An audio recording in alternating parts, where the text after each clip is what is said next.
Good morning, everyone. I hope that everybody's Morning. good. Good morning, Dr. Salah. Good Good morning. morning, everyone. I hope that you all enjoyed our first panel of the day. It was a lot of information, and I think that there's some great partnerships being built so that people can work together, get some financing, get those sponsorship dollars, and making Carnival a greener place. We'll say it like that. And we're getting ready for our masterclass of today with Dr. Salah Wilson, the rhymes and rhythms of our culture. And I will invite Athalia to come back on. Good morning. How are you doing? Hi, everyone. Am I echoing? Because I'm trying to do. I am, yeah, echoing. Yes. Yes, yes. Perfect. So the floor is yours. Enjoy.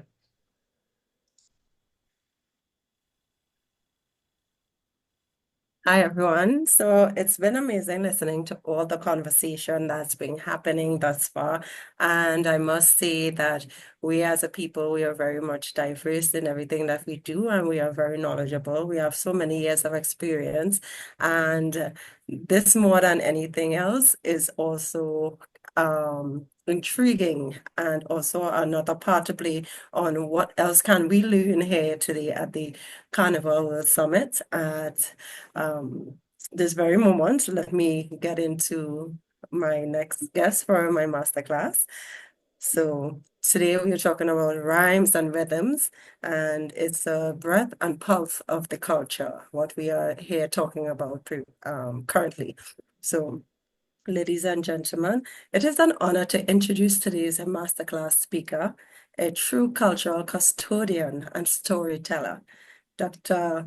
Salah Wilson. Did I pronounce that well? Or is it Salah? Yes, Salah. Salah. Oh, I did well. You did well. Yes, Dr. Wilson is an esteemed scholar and practitioner whose work delves deep into rhythms and rhymes and resilient traditions that defines Trinidadian culture and its world-renowned carnival. His mastery in blending historical insights with musical and cultural innovation has made him a sought-after voice in exploring the intersection of heritage and artistry. In this enlightening session, Dr. Wilson will guide us through the intricate tapestry of Trinidad's cultural evolution. This I look forward to. From the resilience of African tradition under Spanish rule to the vibrant multicultural influences of French and the Spanish, and of course, British colonizers, Dr. Wilson will illuminate the historical roots that birthed one of the most dynamic celebrations on the globe. He will explore his Trinidadian culture. Carnival embodies the spirit of resistance, cultural reclamation, and identity through its rich music, dance, and artistic expressions, from the origin of calypso to the invention of steel pan, an act of defiance and creativity. The rhythms of Trinidad tells powerful stories of unity and innovation. Prepare to be inspired as Dr. Wilson unpacks the enduring heartbeat of Trinidadian culture, leaving us with a deeper appreciation of its global impact and the lessons it offers for preserving and celebrating the cultural heritage. Please join me and welcome Dr. Salah Wilson. How are you today, sir? Very well, thank you. Very Bismillah well. ar-Rahman ar-Rahim. Mhm. Greetings of peace to everyone, and thanks and praises to the Most High for bringing us here today. Let me congratulate the Montreal World Carnival for hosting this event, and let me thank them for inviting me to be a participant. I was skeptical because what the Carnival has been reduced to offered me no means nor desire to participate. You see, 50 years ago, in 1974, Montreal hosted its very first carnival, Trinidad style. It was the year of the bassman, so the Mighty Shadow was here. We also had the Calypso King, Mighty Sparrow, And if my memory doesn't fail me, Calypso Crazy was here. But all the beautiful costumes from Trinidad that year came up and were presented at the Montreal Festival here. And we also formed our own first community steel band group. And of course, they participated in all events, and I was very fortunate to be a part of that. But most importantly, we had a very special guest that year. And it's the first time this guest is coming to Montreal, coming to Canada, and he chose to come to the Montreal inaugural Carnival. This is no other person than our beloved brother, the legendary Muhammad Ali. I'm mentioning this just to state the fact of where we were 50 years ago and the level we had for this very first carnival. Sadly, the following year, our demise began, and we had two different carnivals the same year, one the same day, one going east and one going west. But that's another topic. That's not that topic for today. The topic for today is really rhymes and rhythms, the breath and pulse of culture. So to do this, we'll have to take a little journey through time to rediscover how we got here. To briefly set this up, we have to begin with the Europeans, the English, the French, the Spanish, and the Portuguese, and the Dutch. They were consistently fighting amongst themselves, but they were united in a universal ideology, the concept of colonialism.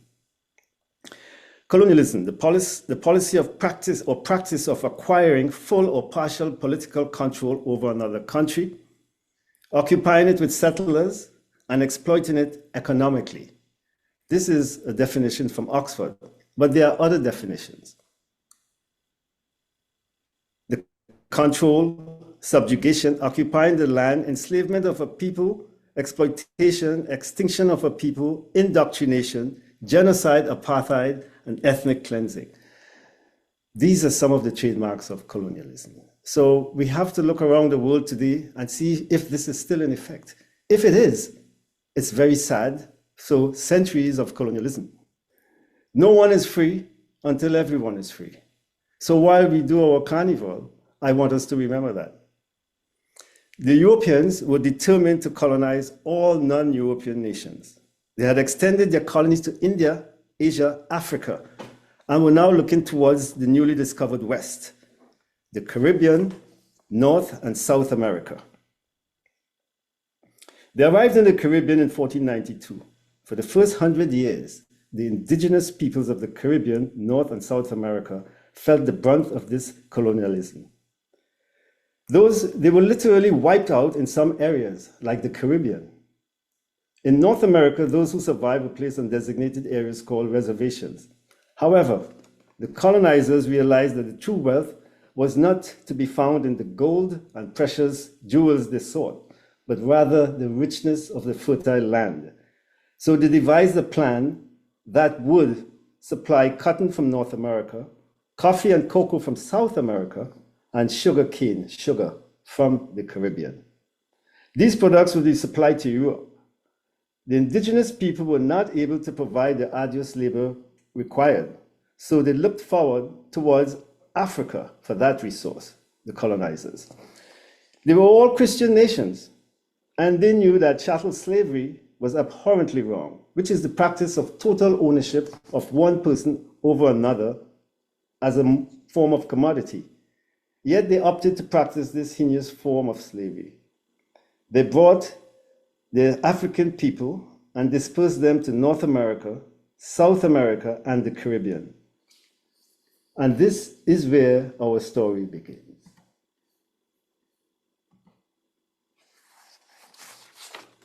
Am I sharing the screen with everyone? Yes, you are. Okay, great. So here we are go. all listening into you, trust. No. The screen is not being shared though. Okay. Oh, the screen sharing? No, but we are hearing you. So how do I share my screen? He has to You share can go his ahead and screen. share it. You have you have the Okay, host. there we go. There you go. there you Perfect. go. All right, Yes. great. Let me just open up a bit and we can get started. Yeah.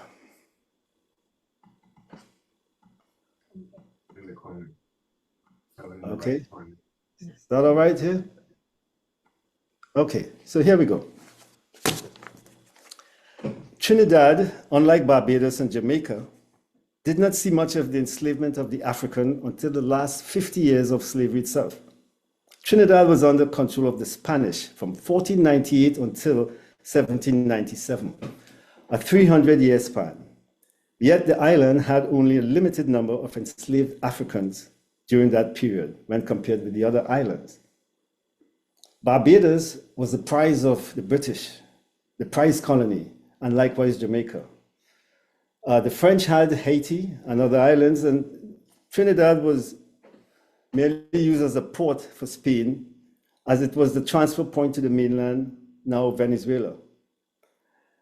It was during the last 50 years of the colonial period, the enslavement of the African, that the island became more populated. The Spanish, under the royal cedula, had invited the French from other Caribbean islands to populate Trinidad in 1783. And they came. They came with the Spanish had sought an alliance with the French against the British. Both the Spanish and French shared the same common religious denomination. Most prominent in the European culture was the French and their concept of fêtes, celebratory parties, and their elaborate masquerade balls. Their event began from the Christmas season, leading up to their Mardi Gras parade. It was a non-stop party for the French people. It ended the day before Ash Wednesday in the famous Mardi Gras parade.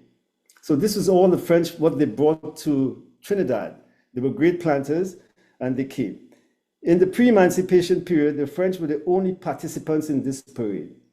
No one else were allowed. However, the first blow against this inhuman slavery was about to happen, and the island of Hispaniola, Haiti, was the target. The Haitian Revolution was about to unfold. Author C.L.R. James expresses a vivid description of the situation in Haiti at that time. Slavery seemed eternal, and the profits mounted. In 1786, it was 27,000 slaves that enslaved Africans that was brought to the colonies. And in 1787, the following year, until the end of the slave trade, at least 40,000 African enslaved people were brought to the Caribbean and North and South America.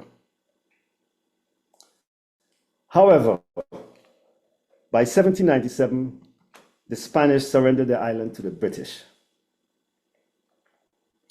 A proclamation was given by the British for those who wished to leave. A census was taken for those who remained under British rule. It revealed the population and diversity of Trinidad at the turn of the century. There were 3 European colonizers with their languages, all at the same time. Each European colonizer still had their enslaved Africans, and each had their free men, the free colored people. These are the children and grandchildren from the white colonizers and the enslaved African women. So if we briefly look at it, we see at the turn of the century, there was 29,000 people in Trinidad, of which 20,000 plus were the enslaved African. What must be noted is the small amount of the indigenous people that remain at that time, 1,154. And this is part of what we were talking about. So 3 European languages at the turn of this century, and we begin with our rhymes. So we had French, English, and everything mixed up. Dodo piti popo. English, go to sleep, little baby. I want somebody to limbo like me. Limbo, limbo like me. And then we had the mixed with English and French. I want a penny to buy mango vert, mango teen, mango doudou sous ce matin. Savez-vous all for me? So we have that patois, the mix up with French, English, and all that. Of course, there were other all day, all night, Marianne, down by the seashore, sifting sand. Later, much later on, we got the Spanish with parang and all what goes with that event during a certain time. But this is the start of the Trinidad at the turn of the century. One must imagine there must be some confusion for 3 different languages, but it also shows the cosmopolitan nature of Trinidad at that time. So the English brought the Yoruba people from the West Coast. of Africa. They came with their Orisha faith and religious beliefs, including their Shango drums in their hearts. Their three-drum concept was rebuilt in Trinidad. The lower sounding drum as the bass, a higher pitch one for polyrhythms, and the highest pitch one for improvising. Pay attention to this because this is the start of a scientific development. However, they brought their drums in their hearts and minds and souls. This would manifest in later times when they made and produced their drums even during the pre-emancipation period. At the same time, this colonial period established the banning of drums. Drums were banned in Barbados, the first place, because Barbados was the seat of the British form of this exploitation of the African. So the banning of the drums, the same 1630 law also prohibited the use of drums and horns, which were feared might be used as communication to facilitate slave rebellion. In 1707, the drums were banned in Jamaica. Hans Sloane noted in 1707 that the British had banned the use of trumpets and drums in Jamaican festivals. And in the US of A, the 1740 Slave Code of South Carolina, drums were also banned. Slave writing was prohibited, as were drumming and playing horns, for fear that these activities might awaken some revolutionary impulse. So here we have drums being banned in Barbados, in Jamaica, and in the USA. So our brothers in these countries lost the beat, lost the rhythm for a little while. However, in Trinidad, drums were not banned during the pre-emancipation period. There's evidence of this from the canboulé events that drums were applied. Canboulé is a colloquial spelling of the French can brûler, translated as burnt canes. At these cane burning events, which was harvest time, which occur prior to the cane being cut, one can imagine while going from one plantation to the other, rhythmic merrymaking with drums, hand clapping, dancing, and singing, stick fighting were also a normal part of that occurrence. But it was also an opportunity to meet and plan. It was also an act, as one would consider, an act of resistance. One could also consider this as the beginning of the Trinidad jump up. So Africans in the diaspora use rhymes and rhythms as weapons during their captivity and to escape from their reality. In the USA, where they worked the cotton plantations, they incorporated field hollers, work songs, ring shouts, and of course, gospels and blues. African Americans also found solace in gospel music. Inventing the blues meant living the blues. They told their stories in rhymes in the blues genre. This light of mine, swing low, steal away, give me freedom, give me that old time religion, wade in the water. This was also a code, an escape song depicting the challenges in trying to be free from the grips of slavery. This concept, wade in the water, was particularly used in the Underground Railroad. We here in Canada should be aware of this, with activist Harriet Tubman and the escape of the enslaved African Americans to Canada, the Underground Railroad. If you haven't read that book, you should. Let's move on. The African Americans are attributed to having invented the banjo. What is the banjo? The banjo is actually a disguised drum. If you look at a banjo, you would see that goat skin is placed over the round part, and of course a neck and strings are added. As I said, it's a disguised drum. However, there's some evidence which illustrates that the idea of making these banjos was copied from the Caribbean.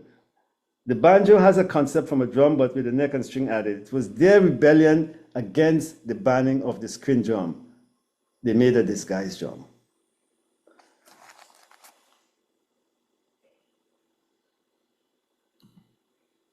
And we now move on to 1807, the abolition of the slave trade. Prior to that, there was no mention of any banning of the drums in Brazil, South America. So in other words, Brazil, and we have some evidence of Brazil with the samba and all of this is African because it was never lost. Similar, the calypso, it's definitely African and it was never lost because we kept it during the pre-emancipation period, unlike Barbados, Jamaica, and the USA. Anyhow, there's an interesting event that we grew up in Trinidad and this was never taught to us in history. But the arrivals of the Americans in 1816, war causes the displacement of people either by choice or by circumstance. And British researcher John Wise found that nearly 4,000 American slaves took their freedom during the War of 1812, and they came to Trinidad. They chose Trinidad rather than Canada. In 1816, the Americans who came under this manumission is the act of freeing slaves by their owners. They settled in Moruga, but the British kept them segregated from the still enslaved African Trinidadians. And one can imagine that a taboo definitely grew up around that area. It was later known to be a mourning ground for the people of spiritual Baptist faith. We have our Super Blue. So there's a rhyme and a rhythm for this. Gone Moruga Road, Mama gone to see the Obia man. We move on to emancipation. 1834, emancipation arrived. However, the colonial government in Trinidad concocted a scheme that would have kept the now liberated African Trinidadians on the plantation for an additional 8 years. This would allow for the government to complete their designs of bringing in to the country another people to do the task of plantation labor.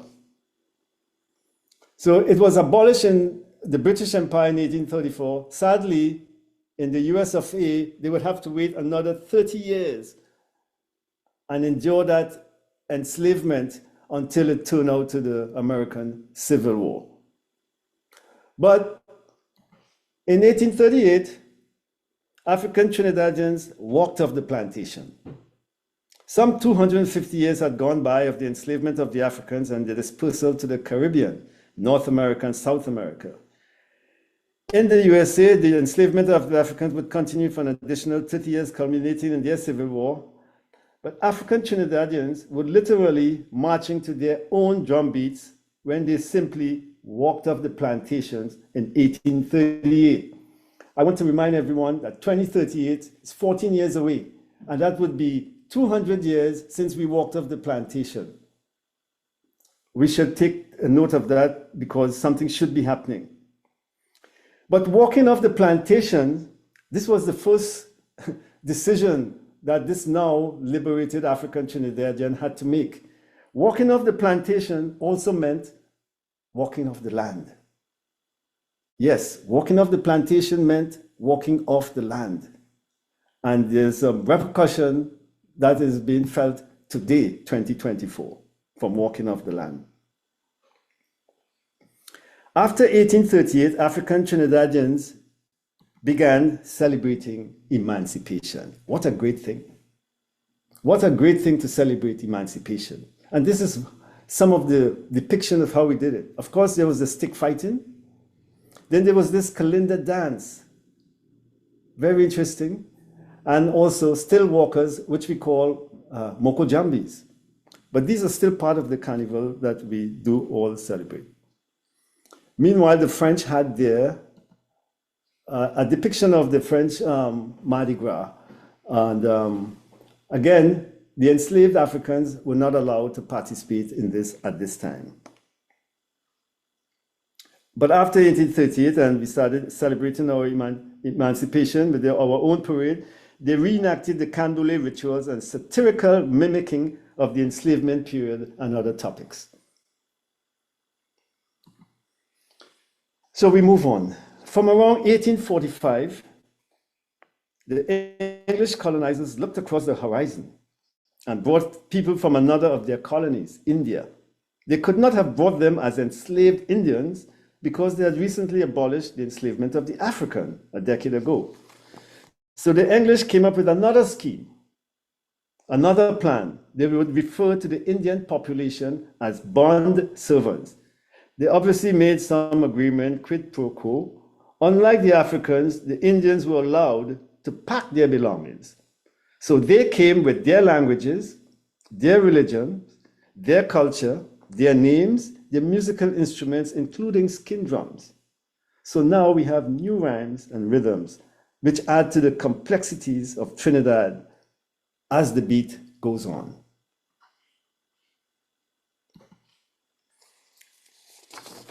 Sometime between 1838 and 1884, from the liberation to 1884, the Emancipation celebration merged with the Mardi Gras celebration to produce what is now known as the Trinidad Carnival.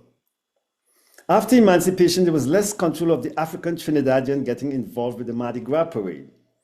Meanwhile, the European French began stepping back as such that they became the spectators. There is some mention that this was an appropriation of the Mardi Gras by the African Trinidadians. As the emphasis went to the Mardi Gras parade, there was obviously a decline in the emancipation celebration. And not much consideration has been given to this change or transformation. But I have composed some rhymes, and this is going to be one of them. There's a rhyme and rhythm for this, and something we must now come to understand. No more emancipation celebration. This means no more thoughts of reparation. Something that was never taught us in the history books in the Caribbean. But the rhythm continues as the beat goes on. We do intend to revisit this rhyme. This is the rhyme of meaning. No more emancipation celebration means no more thoughts of reparation.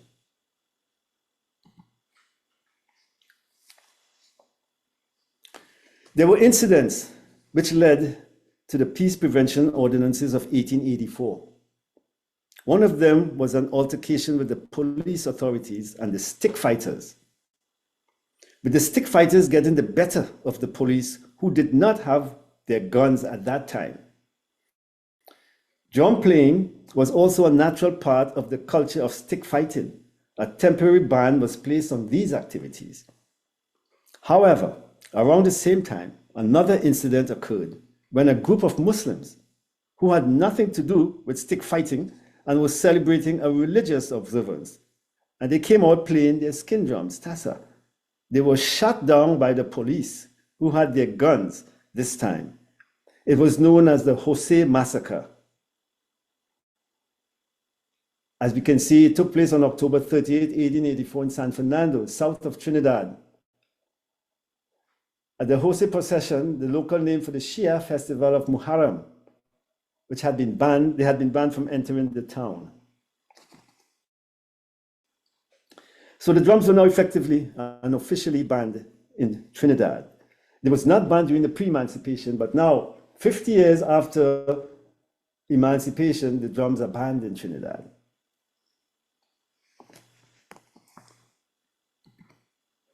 So this is now the era of no drums. So what's going to happen? So no rhythm, rhymes got to come into place. So it's the rise of the chanterelle. The chanterelle becomes the calypsonian. Calypso was born during this era, a mixture of patois, broken French and English, with singing, chanting, and clapping, and contemporary instruments of strings and horns. The music kept on, but no drums were allowed. Calypso and calypsonians began growing. Rhymes, ditties, composers, and singers. Calypso began to be the voice and monitor of the people. Social commentaries told the stories from politics to social lifestyles. Today we have extempo, which is like today's rap free. And there's a line of sans humanité, the colloquial term is sans humanité, and Sasaye, something from Sparrow. This is all the patois, the mix-up of the French and the Calypso as such. From 1884 until 1910, the festivities continued, rhymes and rhythms continued, but without the skin drum. Rhyme would take the leading role as the bulk of rhythm was silenced. It was during this period the chanteur became the calypsonian, and calypso was born, a mixture of patois, broken French. The music kept, but no drums were allowed. Around this time, Trinidad also received a new wave of migrants, adding more to the growing cosmopolitan nature of the country. The Venezuelans came, the Chinese came, the Syrian, the Lebanese people all arrived and began their livelihood in Trinidad. So we move on. The restless, younger people by 1910 initiated a new change. It is always the younger people that produces these changes. They took the bamboo plant with its hollow interior and while playing with sticks, created an array of sounds. The African Trinidadian applied the 3-drum concept to the bamboo. Remember, we had the 3 drums, the bass, the middle, and the high. And this is what was applied scientifically to the bamboos. So the African Trinidadian applied the 3-drum concept to the bamboo, having a large one as the bass, a higher range to the mid polyrhythmic, it's called the fule, and the highest pitch for improvisation, the cutter. This was the tambour bamboo, a French colloquial expression for the bamboo drum. This was indeed the first response to the banning of the skin drum, a rebellion by cunningly making a bamboo drum. Like our brothers who had made the disguised banjo, the disguised drum, so we did also by making a disguised drum, a bamboo drum. The tambour bamboo bands flourished from 1910 until the mid-1930s. And again, they were provided the main rhythm for all activities. It was accompanied with chants and singing, indeed rhymes and rhythms. However, the adherents were viewed with some disdain from the upper and middle class, but there was no official ban on the tambour bamboo. The next stage again saw now the younger people again rebel against the bamboo bands by replacing them with metallic objects, dustbins, garbage cans, pots and pans, hubcaps, and other car parts. This gave rise to the iron band, a strong and loud rhythmic sound, also a forerunner to the steel band. From 1945 to 1950, the adherents began scientifically developing this newfound love and joy. They began experimenting with larger 55-gallon oil drums. They implemented the same 3-drum concept of having a bass, the duduk, a middle range for strumming, the grundig or guitar pan, and a lead, the ping pong for melodies. So here we have the steel pan is being formed, being made, being invented, but not by guess and not by chance, but by a definite scientific fact. Coming from Africa with the 3 drums and applying that 3 drums to the bamboo, and now applying that 3 concept to the steel drums. So at the same time also, so this is the rhymes as it continued growing, different variations of it. There were some early calypsonians at this time, also in the early 1940s. However, by 1950, a full orchestra with this concept of bass, middle, and high pans became the diatonic single pan bands known as pan round the neck. But by 1951, a great transformational change occurred in steel pan development. A national band was put together to represent the first international tour. The group was called TASPO, Trinidad All Steel Percussion Orchestra. The tour was for the Festival of Great Britain. It was a great collaborative effort from the pan community and their supporters, including the Trinidadians living in England. However, no support came from the colonial government in Trinidad. The tour was highly successful with great reviews from the British press, and it became a turning point for acceptance. So we have composed a new maxim, a new rhyme in this case.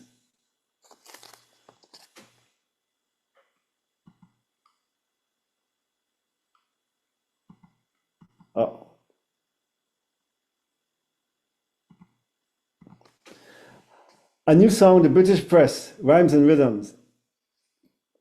If the steel pan could play and be accepted in the seat of colonization, then it should be accepted in its place of origination.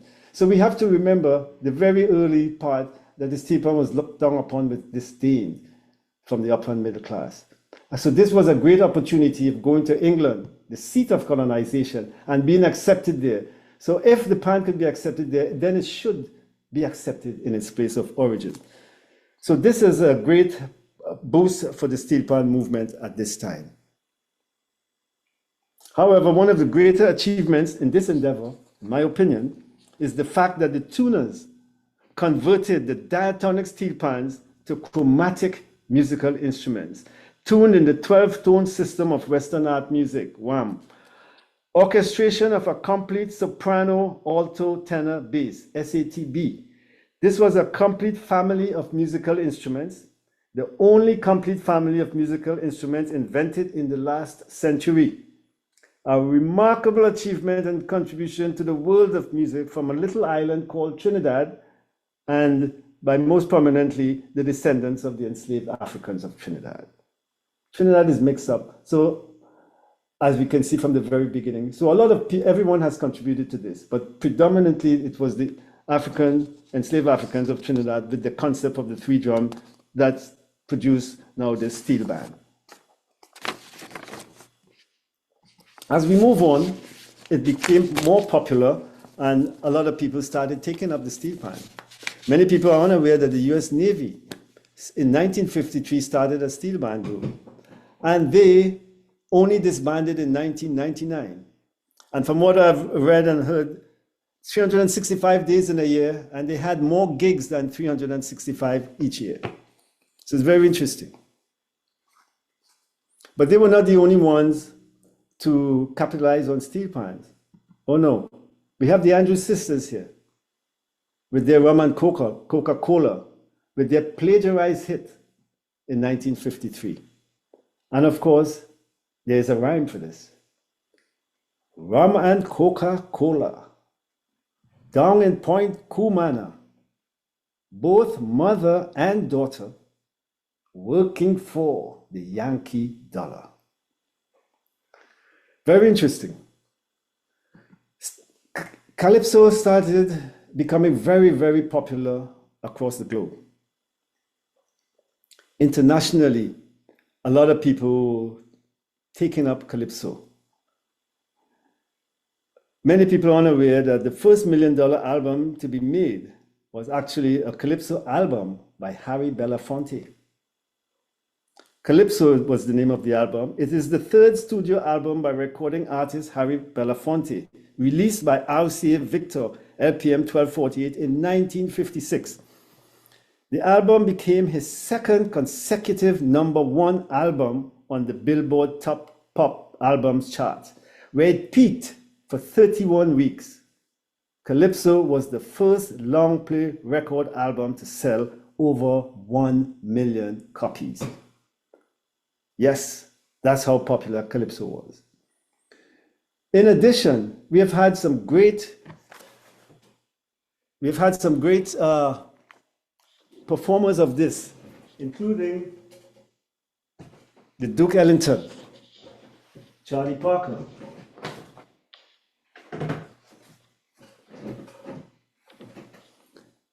Sonny Rollins, Nat King Cole, Maya Angelou,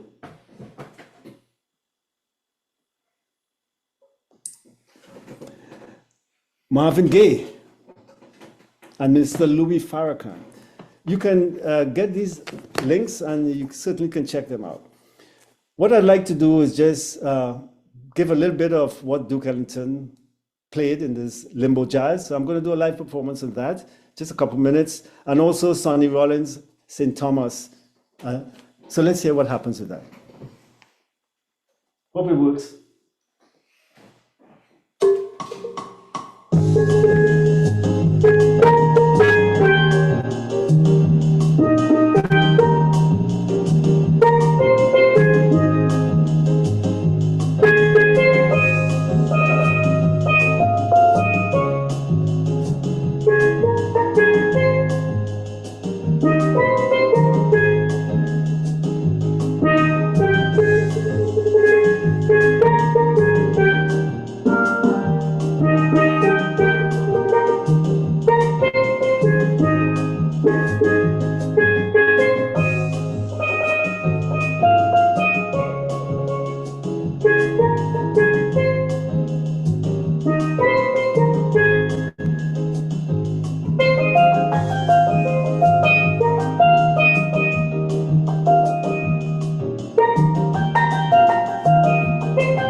if you heard that, but Woo! I did. So, But one thing though, you should have taken off you should have taken off the shared screen and put big so we could have seen you better. well, next time, I guess. Next time. But well done. Okay, so we move on.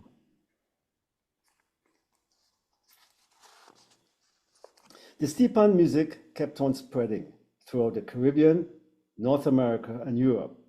A bigger push for all cultures came about when Trinidad and Tobago attained independence in 1962. The triads of Pan, Mas, and Calypso were emboldened. A panorama competition was initiated in 1963, and steelpan ambassadors, Calypsonians, and Mas people traveled the world. In Toronto, Caribana, 1967, one of the biggest events in Canada for decades, all from the export of the Trinidad Carnival, where we have the masqueraders, the steelpan, and the calypso. This was very prominent in 1967. But Toronto and Montreal are always in some type of competition.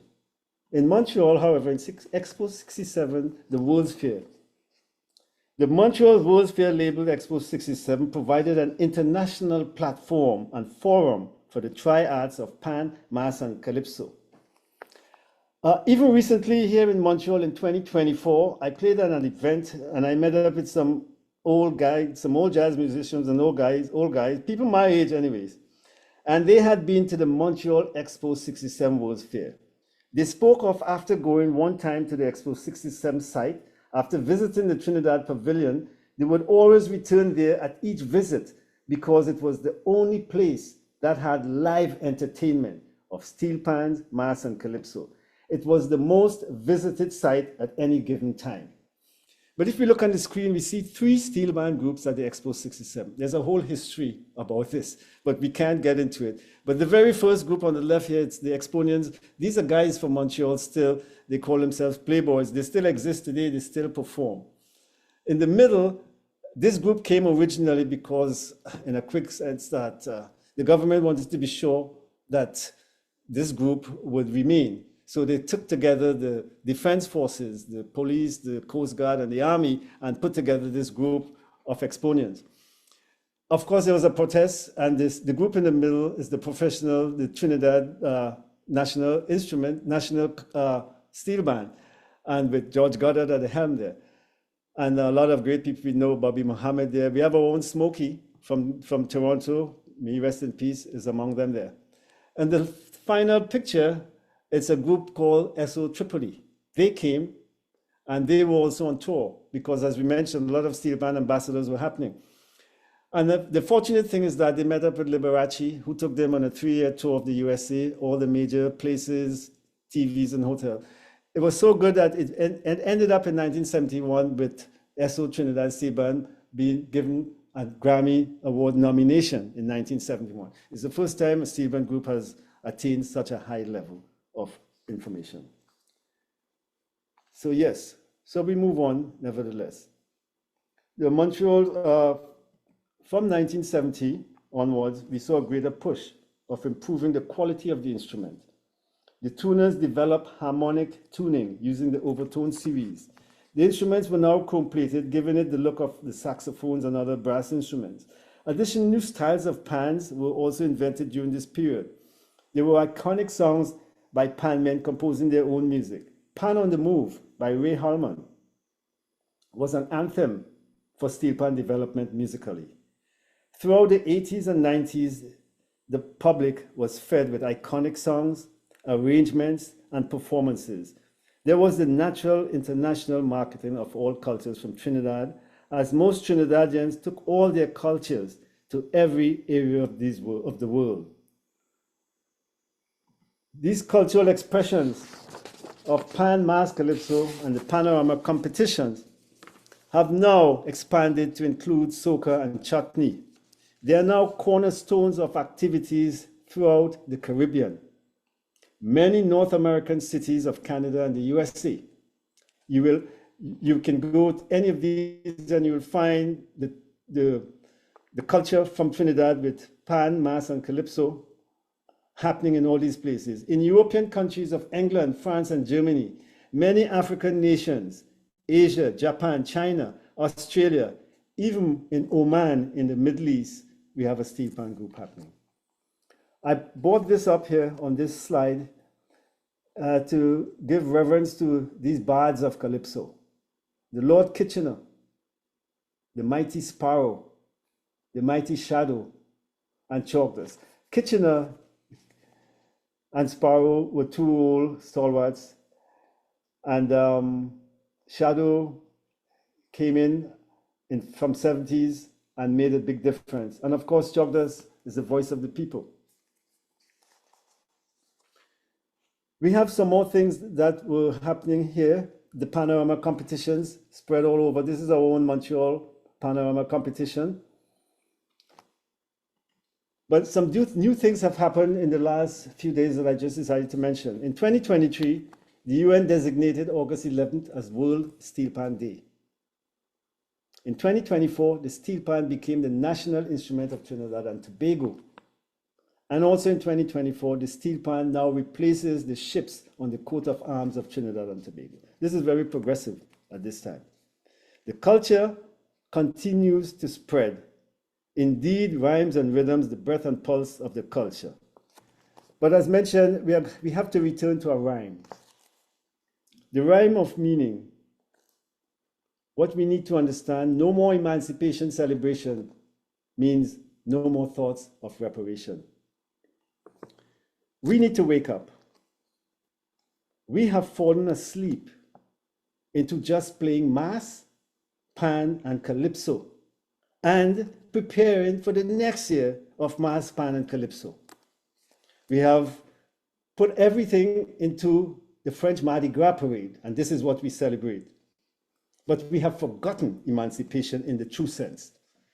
So we will never get to reparation unless we change course. There's a rhyme that goes like this.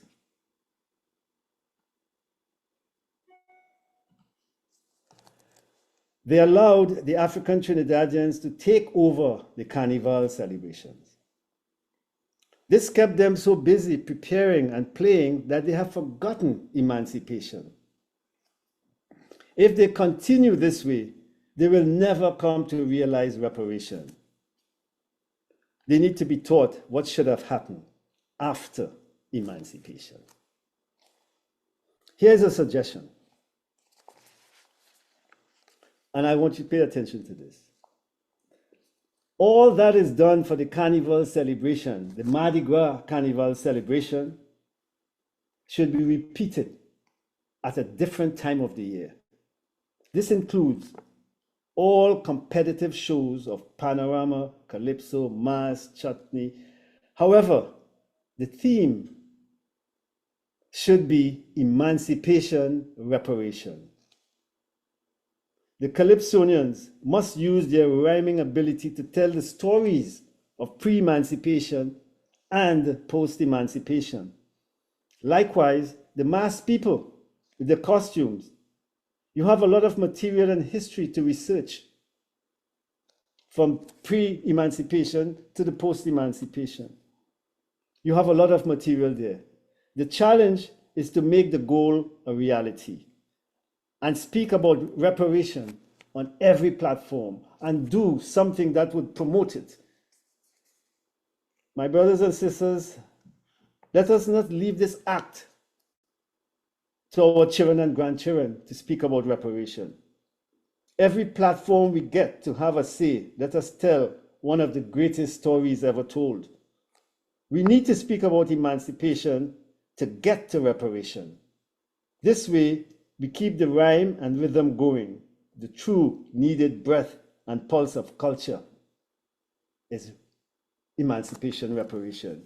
We need to change the rhyme and concept. The new rhyme should be talk about emancipation that leads to talks of reparation. Let's celebrate emancipation, reparation. Let that be our theme. I conclude with this. I give thanks and praise And I thank you all for listening to what I have to say. Thank you very much.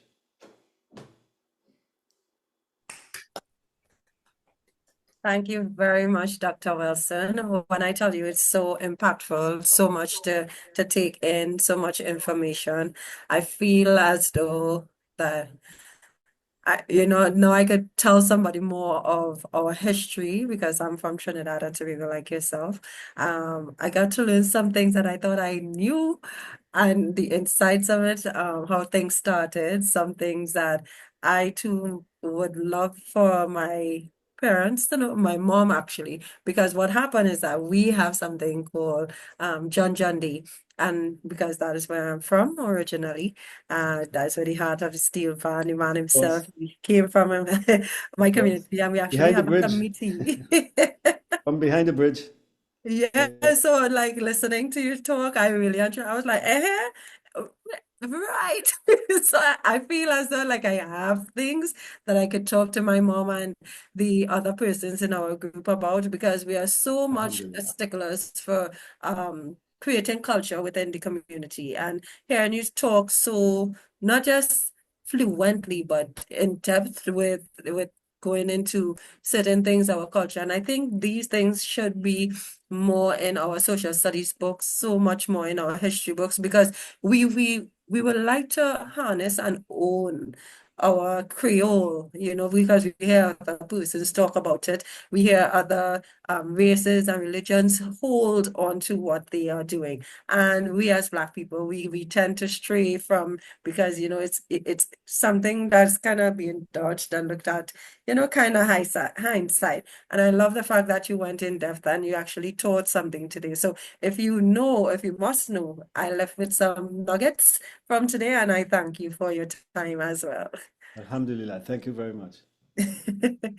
So I'm not sure if anyone has any questions. Let me look to see if I got anything because I see some things in the chat here. Or somebody actually said the same thing I said, to show the conference, you were playing the pan. I believe that would have been the same thing. Ah, You could probably take off the screen sharing for me a second because I guess the panel would want to see. Let me see.